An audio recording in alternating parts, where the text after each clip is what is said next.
UP में कांग्रेस का जनाधार लगातार तेजी से बढ़ रहा है और बहुत लोगों की ज्वाइनिंग पिछले लास्ट महीने हुई है और तमाम लोग आगे अभी लाइन पर हैं। बताया भी जा रहा है कि दीपावली के बाद सपा और बसपा से कई बड़े कद्दावर फिर भी कांग्रेस में शामिल होने वाले हैं। इस मुद्दे पर बात करने के लिए कांग्रेस विधानमंडल दल की नेता और विधायक आराधना जी हमारे साथ मौजूद हैं। लगातार कांग्रेस का परिवार बढ़ रहा है। देखिए, ये तो हम आगाज़ है, अभी आगे आगे देखिए होता है क्या। कांग्रेस पार्टी ने हमेशा देश के प्रदेश के मजबूती के लिए, तरक्की के लिए सभी को साथ लेके चलने का जो उसका संकल्प है, उसके इस यात्रा में सब लोग जुड़ते आए हैं और आगे जुड़ते रहेंगे। राहुल गांधी जी फिर से यात्रा लेकर के निकलने वाले हैं, उनकी पद यात्रा। देखिए, उस पर अभी चर्चा चल रही है, अभी कोई चीज़ बहुत कॉन्क्रीट नहीं है, पर सबसे बड़ी बात यह है कि उन्होंने इसको करके दिखा दिया। उन्होंने जो 3200 किलोमीटर की यात्रा अपनी पूरी की, कन्याकुमारी से कश्मीर तक की, उस एक यात्रा ने इस पूरे देश को एक होकर खड़े कर दिया है और उसी का परिणाम है कि आज इंडिया अलायंस जो है वो सामने है, जो पूरी तरह से भारतीय जनता पार्टी को बेनकाब करने के लिए सभी दल एक साथ आकर के खड़े हों। बात करें तो बीजेपी अयोध्या को फोकस कर रही है। अभी कल उन्होंने कैबिनेट की बैठक करी, दीपोत्सव कर रहे हैं, उसके बाद राम मंदिर के उद्घाटन। दीपोत्सव कोई पहली बार अयोध्या में नहीं हुआ, ये हमारी इस देश की प्रभु राम की श्रद्धा में हमेशा से ये परंपरा रही है दीपोत्सव की। उसका राजनीतिकरण भारतीय जनता पार्टी कर रही है, ये मैं मान सकती हूँ।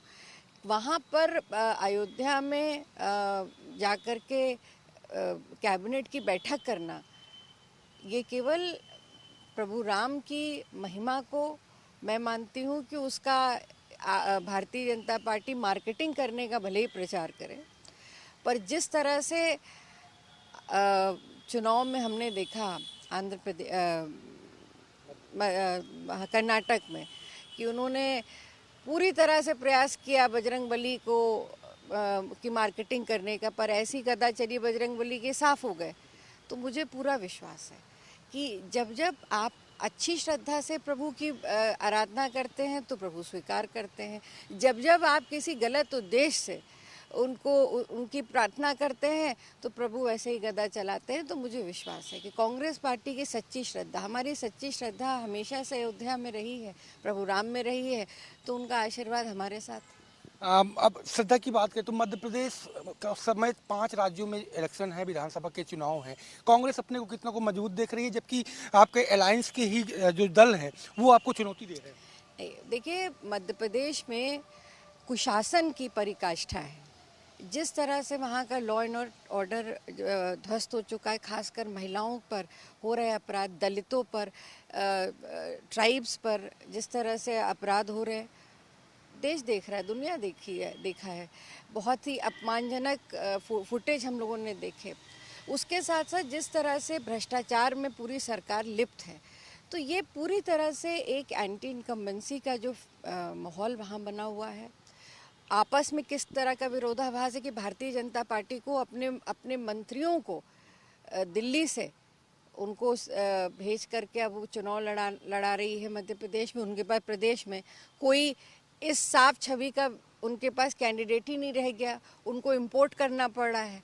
तो इसके बाद ये परिस्थिति भारतीय जनता पार्टी की मध्य प्रदेश में, और कांग्रेस पार्टी वहाँ हम सब एक होकर के चुनाव लड़ रहे हैं। जहाँ तक आप हमारे जो इंडिया अलायंस के सहयोगी उनकी बात करें, देखिए इंडिया अलायंस जो हमारा बना है ये 2024 के लिए बना है, ये बड़ा स्पष्ट है, इसमें कोई वो भेद नहीं है।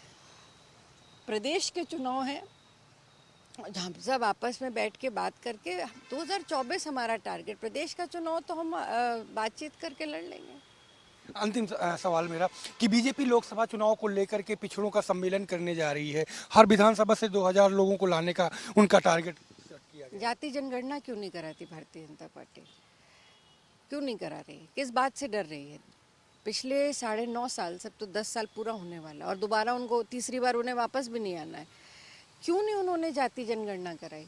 आज जब चुनाव सामने है, 9.5 साल तक इसी वोट बैंक को पर आप भारतीय जनता पार्टी दावा करती रही इसी वोट बैंक का इस्तेमाल करके वो 2 बार सत्ता में आ गए और उन्होंने दिया क्या ओबीसीज को?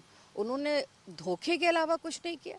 जाति जनगणना की बात की, हाँ राहुल गांधी जी ने पूरी मजबूती से, हमारे अध्यक्ष खड़गे जी ने पूरी मजबूती से इस बात को उठाया है, आदरणीय सोनिया जी ने इस बात को रखा है, पत्र लिखा है और हम पूरी तरह से आश्वस्त करते हैं देश को और हमारे ओबीसी साथियों को कि 2024 में जब हमारी सरकार बनेगी, इंडिया अलायंस की सरकार बनेगी, तो सबसे पहले जाति जनगणना होगा। शुक्रिया हमसे बात करने की। तो आपने सुना कांग्रेस की सीनियर लीडर आराधना जी को, जिनका साफ तौर पे कहना है कि पिछड़ों के साथ धोखा करने वाली सरकार जाति जनगणना से क्यों भाग रही है और अगर उनकी सरकार 2024 में केंद्र में आती है तो एक बार जाति जनगणना पूरे देश में कराई जाएगी। कैमरा पर्सन अमरीश राजवंशी के साथ संजय प्रताप सिंह, भारत समाचार, लखनऊ।